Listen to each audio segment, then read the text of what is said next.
Iran के Israel के इलाकों डेमोना इराक पर गुज़श्ता रात मिसाइल हमलों में कम से कम 180 इसराइली जख्मी हुए, जिनमें से 8 की हालत तशवीशनाक है। इसराइली वजारत सेहत के मुताबिक इराक में ईरानी मिसाइल हमले में 116 और डेमोना में 64 अफराद जख्मी हुए। इससे पहले इसराइली मीडिया 6 इसराइलियों की हलाकत की खबर दे चुका है। इसराइली मीडिया के मुताबिक इराक पर हमले के वक्त मकीनों के लिए अलर्ट भी जारी ना हो सका। ईरान ने नतंज की जौहरी तनसीबात पर हमलों के जवाब में डेमोना को निशाना बनाया, जहाँ इसराइली एटमी रिएक्टर वाक़ है। डेमोना पर कामयाब ईरानी हमले पर दिफाई हल्कों ने इजहार हैरत किया है। बरतानवी टीवी पर तज्जिए में कहा गया कि मशरिक़ वस्ता के वाहिद एटमी प्लांट के करीब हमले गैर मामूली हैं। इसराइल की हसास तरीन तनसीब के करीब इंतहाई ताकतवर दिफाई निज़ाम नस्ब है। ईरान के पासदाराना इनकलाब ने कहा कि जंग का तवाज़ुन तब्दील हो रहा है। इसराइली फ़ौज का फ़िज़ाई दिफा पर कंट्रोल कमज़ोर होता जा रहा है। डेमोना, बेरुल सबा और इलात हमले में सैकड़ों इसराइली हलाक और जख्मी किए हैं। Here behind me we can see the point, the exact location where the missile hit in Arad. And here we can see the buildings that got the hit. We have many dozens of people that got injured severely. Here we have one hit in Dimona, the second hit in Arad, many injured. And now we are in the middle of the search and rescue operation. लबनान में Israeli फ़ौज के हमले, सरहदी इलाकों में Hezbollah के साथ झड़पें जारी। शुमाली इसराइल में हिज़्बुल्लाह के रॉकेट हमले में एक इसराइली हलाक। इसराइली फ़ौज की वाक़े पर सख्त रद्दअमल की धमकी सामने आई है। इसराइली वज़ीर दिफ़ा ने फ़ौज को दरियाए लितानी पर कायम तमाम पुल फौरी तौर पर तबाह करने का हुक्म दे दिया, जिस पर इसराइली फ़ौज की जानिब से अमल दरामद भी शुरू कर दिया गया है। इसराइली कम्यूनिटी के तहफ़्फ़ुज़ के लिए लबनान के फ्रंट लाइन देहातों के घरों को मसमारी में तेज़ी लाने की हिदायत भी जारी कर दी गई। जनूबी लबनान और बकावादी में इसराइली फ़ज़ाई हमले, ज़मीनी कार्रवाई भी जारी है। जनूबी लबनान में इसराइल की जानिब से इनखला के अहकामात के बावजूद अब भी बहुत से शहरी मौजूद हैं, जिससे हमला होने की सूरत में मज़ीद जानी नुकसान का खदशा बढ़ गया है। लबनान पर इसराइली हमलों में अब तक 1000 से ज़ायद अफराद जान बहक हो चुके हैं।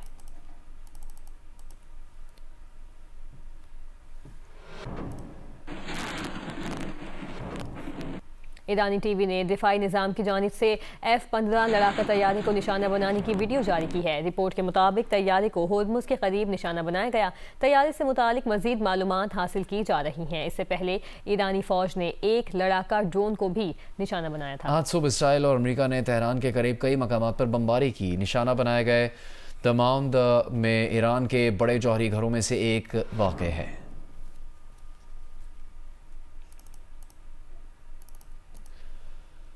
हमास के अस्करी विंग अल कस्साम ब्रिगेड के तर्जुमान ने कहा है कि ईरान तमाम इस्लामी ममालिक की अवलीन लाइन ऑफ डिफेंस है। जारे ममालिक आज़ाद ईरानी कौम का आज़म नहीं तोड़ सकते। ईरानी मिसाइल मुजरिम इसराइल पर गिरते देखकर बहुत खुश होते हैं। ये गाज़ा के हज़ारों शहीदों के कत्लेआम का रद्द-ए-अमल भी है। नाज़ी सहयूनी सिर्फ ताकत की जुबान समझता है। ईरानी ताकत का इस्तेमाल ना हो तो इसराइल एक के बाद दूसरे मुस्लिम मुल्कों पर चढ़ दौड़े। मुस्लिम उम्मा इसराइल और अमेरिका के खिलाफ मुत्तहिद हो जाए।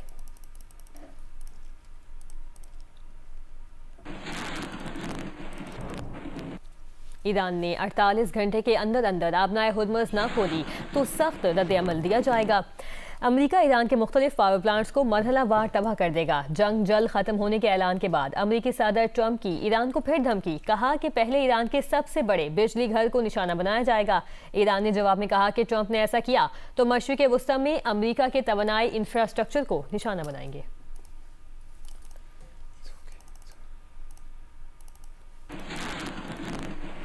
ईरान के सदर मसूद पेज़ेश्कियान का कहना है कि ईरान को नक्शे से मिटाने का फ़रेब तारीख साज़ कौम के आज़म के ख़िलाफ़ मायूसी को ज़ाहिर करता है। ईरानी सदर का कहना है कि धमकियाँ और दहशत हमारे इत्तेहाद को मजबूत बनाती हैं। ईरान पर हमला करने वालों के सिवा सबके लिए आबना हुर्मुज़ खुली है। हम मैदान जंग के ख़तरात का मजबूती से मुकाबला कर रहे हैं।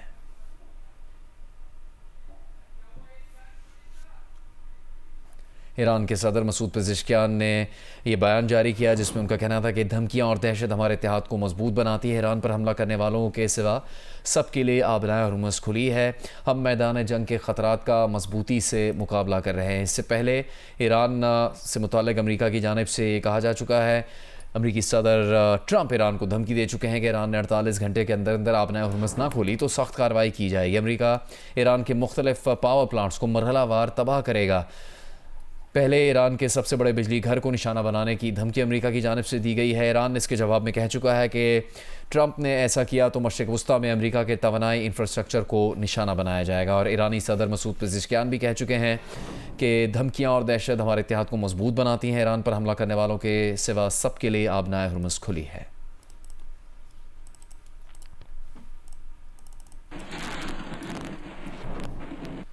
तुर्क वज़ीर ख़ारजा की ईरान और मिस्र के वज़ीर ख़ारजा से टेलीफोन पर गुफ्तगू हुई है। खबर एजेंसी के मुताबिक अमरीका, इसराइल और ईरान के दरमियान जंग रोकने से मुतालिक इक़दामात पर तबादला ख्याल किया गया।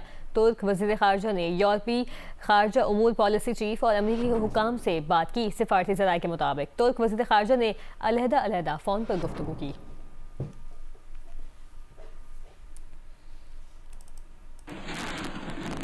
नेटो के सेक्रेटरी जनरल मार्क रूटे ने कहा है कि वो इसराइल के इस दावे की तस्दीक नहीं कर सकते कि अमेरिका और बरतानिया के डियागो गार्सिया एयरबेस को निशाना बनाने वाले मिसाइल ईरान के बैनुल बर आज़मी बैलिस्टिक मिसाइल थे। अमरीकी मीडिया से गुफ्तगू में उनका कहना था कि उन्होंने अमरीकी सदर ट्रंप से मुतालिक सर्वे देखे हैं, लेकिन वो वाकई उम्मीद करते हैं कि अमरीकी आवाम उनके साथ होंगे क्योंकि वो ये सब दुनिया को महफूज बनाने के लिए कर रहे हैं।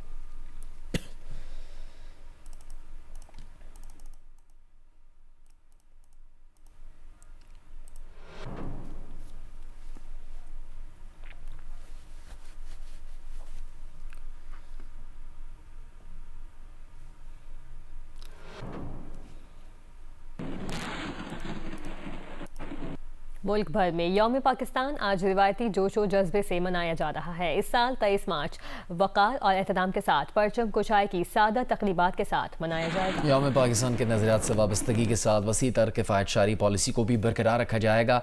यौम पाकिस्तान की 86वीं सालगिरह पर मुसल्लह अफ़वाज ने कौम को मुबारकबाद पेश की है। ISPR ने field marshal Nasim Munir, admiral Naveed Ashraf और एयर चीफ ज़हीर बाबर का पैगाम जारी किया है। ISPR की जानिब से जारी बयान में कहा गया है कि 23 मार्च ईमान, उम्मीद और इस्तकामत से भरपूर कौमी अज़म की बेहतरीन अक्कासी करता है। पाकिस्तान जमहूरियत के साए तले मुसलसल तरक्की की राह पर गामज़न है। मुल्क को दरपेश दहशतगर्दी और इंतहा पसंदी के खिलाफ जंग जारी है। मुसल्लह अफ़वाज, आवाम और कानून नाफिज करने वाले इदारे दुश्मन के खिलाफ मुत्तहद और साबित कदम है। मुसल्लह अफ़वाज हर किस्म की जारियत दहशतगर्दी के खिलाफ हम वक्त तैयार हैं। पाकिस्तान एक ज़िम्मेदार रियासत के तौर पर इस्तेहकाम के लिए किरदार अदा कर रहा है। मियांवाली के शहरियों ने दिन भर मीठे पकवान खाए और उसके बाद मुख्तलिफ फूड पॉइंट्स और होटल्स भी गए और नमकीन खानों का भी मज़ा उठाया। मज़ीद बताएंगे जियो न्यूज़ के नुमाइंदे मलिक असमतुल्लाह। जी बिल्कुल, आज ईद का दूसरा दिन है और दूसरे दिन जो है शहरियों ने अपने यारों दोस्तों से, रिश्तेदारों से मिलने के बाद शाम के वक्त जो है होटलों का रुख कर लिया है। और इस वक्त मैं भी एक होटल में मौजूद हूँ जहाँ पर आप देख सकते हैं कि शहरियों की बड़ी तादाद जो है होटल के अंदर मौजूद है। इनमें बच्चे भी हैं, जवान भी हैं, बुजुर्ग भी हैं जो कि यहाँ पर मौजूद हैं और मुख्तलिफ किस्म के खानों से लुत्फ अंदोज हो रहे हैं। यहाँ कर अगर हम बात करें खानों की, तो यहाँ पर शहरी जो है वो मटन कढ़ाई, चिकन कढ़ाई और बारबेक्यू खा रहे हैं और उससे लुत्फ अंदोज हो रहे हैं। हम पहले 2 दिन घर वालों के साथ मीठा खा के तंग आ गए हैं, फिर हम इधर आए हैं दोस्तों के साथ एंजॉय करें वाइट कढ़ाई का। हमने प्लान बनाया कि हम मिलकर खाना खाने चलेंगे और हम आज खाना खाने आए बैठे हैं ईद कटी कर और ये हम खाना खा रहे हैं और एंजॉय कर रहे हैं। ईद के मौके हैं माशाल्लाह से, तो लोग आ रहे हैं, वो कढ़ाई ज़्यादा पसंद करते हैं। मलाई बोटी है हमारी, बारबेक्यू वगैरह और स्पेशल जो फूड है हमारी रांझा गोश्त मटन का, बहुत ज़्यादा लोग पसंद करते हैं। कुछ शहरी जो हैं वो बारबेक्यू से भी अपना जायका चेंज कर रहे हैं। शहरियों का ये कहना है कि ईद खुशी का त्यौहार है और इस खुशी को दोबारा करने के लिए वो यहाँ पर आए हैं। जी, ईद का दूसरा दिन तफरी में गुजारने के बाद अटक के शहरियों ने दरिया सिंध के किनारे वाक़े होटलों का रुख कर लिया, जहां उन्होंने मज़ेदार खाने खाए। होटल मालिकान ने भी सयाहों के लिए स्पेशल मटन कढ़ाई तैयार करने में मसरूफ़ रहे। इस बारे में आपको बताएंगे बादशाह खान। जी बिल्कुल, इस वक्त हम दरिया सिंध के किनारे होटलों में मौजूद है। सियाहों ने यहाँ पर दिन भर यहाँ पे पार्कों में गुजारा, सैल सपाटों के हसीन नज़ारों से उन्होंने लुत्फ़ उठा लिया और अभी शाम होते ही उन्होंने होटलों का रुख कर लिया। यहाँ पे दरिया सिंध के किनारे होटलों में काफ़ी रश लगा हुआ है, सियाही काफ़ी तादाद में मौजूद है। इनसे जानते हैं इस सिलसिले में। बिल्कुल जी, ईद का दूसरा दिन है। आज सुबह से हम घूम फिर रहे हैं दरिया सिंध के किनारे, खैराबाद कुंड के मुकाम पे मौजूद हैं। ये जितने मेरे दोस्त नज़र आ रहे हैं, आज इन लोगों ने क्रिकेट भी खेली है, क्रिकेट मैच जीते हैं, एक अदद बकरा जीते हैं, बेहतरीन मटन वो भी यहाँ पे लाए हैं, कुछ मज़ीद आर्डर भी दिया है। एंजॉय कर रहे हैं, लाइफ बड़ी एंजॉय कर रहे हैं। लाइफ करनी चाहिए एंजॉय, क्योंकि 2 दिन की ज़िंदगी है, सब कुछ रह जाएगा। खा ले पी ले, मौज मस्तियाँ कर ले। छोटी ईद के बड़े बड़े मज़े हैं, छोटी ईद के बड़े बड़े मज़े हैं। खाओ पियो और खुशियाँ मनाओ। और इसलिए यहाँ पे हम खानों से लुत्फ़ उठाने के लिए यहाँ पे सारे आए हुए हैं और अभी खाने का ऑर्डर दिया है और तैयार हो रहा है। सब इंशाल्लाह इकट्ठा खाएंगे जी।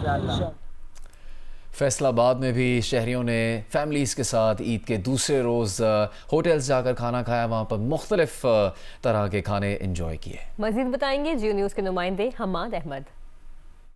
जी, फैसलाबाद के शहरियों ने भी ईद के दूसरे रोज़ होटल्स का रुख किया हुआ है और फैमिलीज़ की एक बड़ी तादाद होटल्स में पहुंची हुई है, जहां पर अनवाओ अक़साम के खानों से इंजॉय कर रहे हैं। मेरे साथ फैमिलीज़ मौजूद हैं, इनसे भी बात करते हैं। ईद का फर्स्ट डे जो था वो घर पे गुजारा, घर की यहीं सेलिब्रेशन की, मेहमानों का आना जाना था, तो आज सोचा कि हम बाहर से खाना खाएंगे, तो उस सिलसिले में हम बाहर आए हैं। गेट टुगेदर है हमारा, फैमिली का बाहर है, आउटिंग कर रहे हैं। अम्मी के हाथ का, भाभी के हाथ का खाना इतना मज़े का लगता है। फिर मैंने कहा कि आज ज़रा इनको भी छुट्टी दें और बाहर का एंजॉय भी करते हैं, घूम फिर भी लेते हैं और खाना भी खाते हैं, क्योंकि एट दी एंड यही मोमेंट्स जो हैं यही अच्छे लगते हैं। और जितने अच्छे फैमिली के साथ गुजर जाएँ, बाकी सब तो दिन जो हैं वो मसरूफियात में गुजर जाते हैं।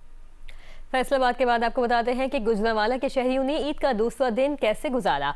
कढ़ाई खाई, बारबेक्यू खाया और उसके बाद आइसक्रीम पॉलिश का रुख किया, जहां वो अपनी मनपसंद आइसक्रीम खा रहे हैं। मजीद बताएंगे उस्मान खलील।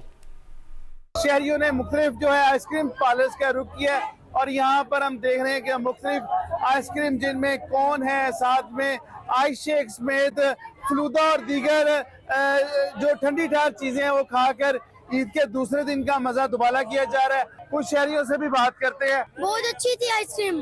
क्या क्या खाई है? और एक डिपकॉर्न खाई है और मैंगो फ्लेवर खाया, बहुत अच्छी आइसक्रीम थी। कराची में ईद पर लोग कौन से खाने खा रहे हैं, कैसे ईद का दिन गुजार रहे हैं, आपको बताएंगे जियो न्यूज़ के नुमाइंदे दानियाल सैयद।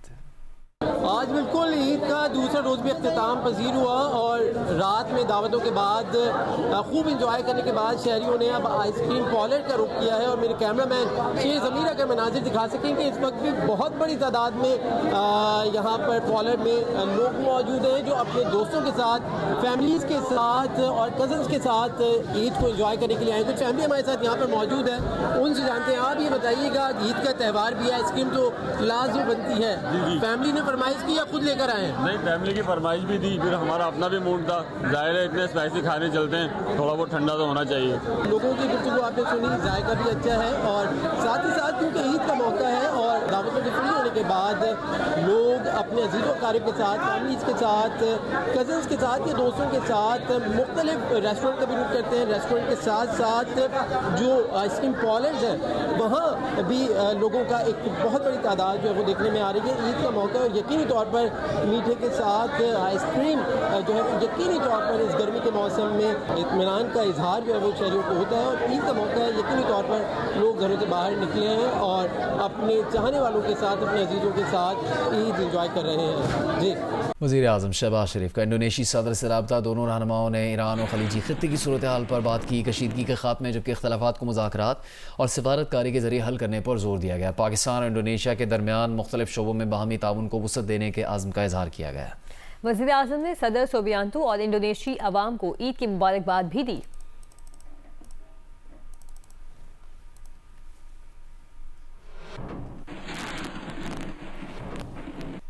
पाकिस्तान क्रिकेट बोर्ड ने PSL 11 के नए शेड्यूल का ऐलान कर दिया। 39 दिन जारी रहने वाले इवेंट में मजमूई तौर पर फाइनल समेत 44 मैचेस खेले जाएंगे। लाहौर और कराची में 22 मैचेस होंगे। इफ्तिताई मैच लाहौर कलंदर्स और हैदराबाद किंग्समैन के दरमियान लाहौर ही में होगा। नए शेड्यूल के मुताबिक 39 दिन तक जारी रहने वाले इवेंट में मजमूई तौर पर 44 मैचेस खेले जाएंगे, जिसके 22 मुकाबले कराची और लाहौर में होंगे। इफ्तिताई मैच लाहौर कलंदर्स और हैदराबाद किंग्समैन के दरमियान लाहौर में ही होगा। लीग के एलिमिनेटर 1 और 2 लाहौर में होंगे। क्वालिफायर की मेजबानी कराची करेगा। PSL फाइनल भी लाहौर में खेला जाएगा। पहले मरहले में 26 मार्च से 6 अप्रैल तक लाहौर में मैचेस होंगे। 8 अप्रैल से मैचेस का आगाज कराची में होगा। दूसरी जानिब पाकिस्तान सुपर लीग का प्रोमो 11 होने वाला जारी कर दिया गया। इस एडिशन में 2 नई टीमों की शमूलियत के बाद मुकाबले अब और ज्यादा सख्त और सनसनीखेज होंगे। पुरानी टीमों और खिलाड़ियों के दरमियान रिवायती मुकाबलों के साथ साथ अब नई टीमें भी तजुर्बेकार टीमों से टक्कर लेने की कोशिश करेंगी। भारतीय हरीफों को 3 बार शिकस्त देकर हैट्रिक मुकम्मल करने वाले WBO world boxing champion Usman वजीर का कहना है कि वो मारूफ अदाकारा हानिया आमिर को बॉक्सिंग की ट्रेनिंग दे रहे हैं। हानिया आमिर एक बेहतरीन फाइटर हैं जो जल्द फाइट भी लड़ेंगी। उस्मान वजीर ने जियो न्यूज़ को इंटरव्यू में हुकूमत की जानिब से वादा की गई अदायगियां ना मिलने का शिकवा भी किया। दौरान interview boom boom Shahid Afridi से राबता भी किया। हानिया आमिर को भी आप ट्रेन करते हैं? हाँ, हानिया आमिर लाइक तो हानिया तो बहुत वो कहते हैं ना ऑन स्क्रीन उस तरह नहीं लगते कि बॉक्सिंग सीख रही होंगी। लोगों को पता नहीं है, उन्होंने सिर्फ हानिया आमिर का एक वन साइडेड रूप देखा हुआ है। वो यही है कि लाइक क्यूट है, अच्छा बहुत नाजुक सी है, या जिस तरह की भी उसके एक लुक है। और बिहाइंड द सीन जिस तरह वो बॉक्सिंग करती है, स्पारिंग, और उसके अंदर एक एनर्जी है, तो वो ना बिल्कुल लोगों ने अभी तक देखा ही नहीं है। कमाल। आपके लिए हम क्लैपिंग करेंगे कि ज़बरदस्त। आप तो रोल मॉडल हैं और आप बड़ी यूथ की, बड़ी ख़वातीन की, बहुत लोगों के लिए आप इंस्पिरेशन हैं। और ये काम मेरे ख्याल में वो इतना दिखा नहीं रही, यानी बॉक्सिंग के बारे में नहीं, मैंने खुद रोका हुआ था। मैं खुद भी उनकी वीडियो शेयर नहीं करता, क्योंकि अभी करेंगे हम लोग उसके इस पॉडकास्ट के बाद इसके बाद वीडियोस भी आएंगी। और उनका मैं शुक्रिया भी अदा करता हूँ, हमेशा फाइट हो जो भी हो, मुझे सपोर्ट भी कर रही होती है और हर तरफ से अब जितना होता है अपने तरफ से। कमाल। हानिया वैसे ही जिस तरह हम उनको सोशल मीडिया पे भी फॉलो करते हैं, इंस्टाग्राम पे हम देखते हैं, वो जिस तरह अपने दोस्तों को सपोर्ट करती हैं, तो आई एम श्योर आप जो बात करें और जो मैं तो चाह रहा हूं हानिया आमिर की हम अभी फाइट भी अनाउंस कर रहे हैं। हानिया आमिर की जब वो हानिया आमिर की जब भी कभी फाइट होगी, आप ये वादा करेंगे इस जियो पॉडकास्ट में उसका ऐलान होगा। सबसे पहले यहाँ पे अनाउंसमेंट करेंगे। आज देखिए फाइट का मैं बता रहा हूँ, मैं तो मुझे जब ट्रेन कर लास्ट टाइम भी कह रही थी कि मैं लड़ सकती हूँ, मैंने कहा कि आप लड़ सकते हो, ऑफ कोर्स आपके अंदर एक लाइक डिफरेंट। मैं भी शुरू में उनको बिल्कुल एक वन साइड समझता था, जब मैं फिजिकली मैंने उनको देखा तो वो एक माशाल्लाह। तो ये क्लिप आपने हानिया तक पहुँचा दें? ये पहुँच जाएगा, खुद पहुँच जाएगा। एक्शन, थ्रिल और एडवेंचर से भरपूर फिल्म बुल्ला छोटी ईद की बड़ी फिल्म बन गई। सिर्फ एक दिन में 1 करोड़ 60 लाख से जायद की आमदनी की। 18,000 अफराद ने फिल्म देखी और रशान की अदाकारी की तारीफ की। फिल्म इस वक्त लोगों की तवज्जो का भरपूर मरकज़ है। जियो इस फिल्म का मीडिया पार्टनर है।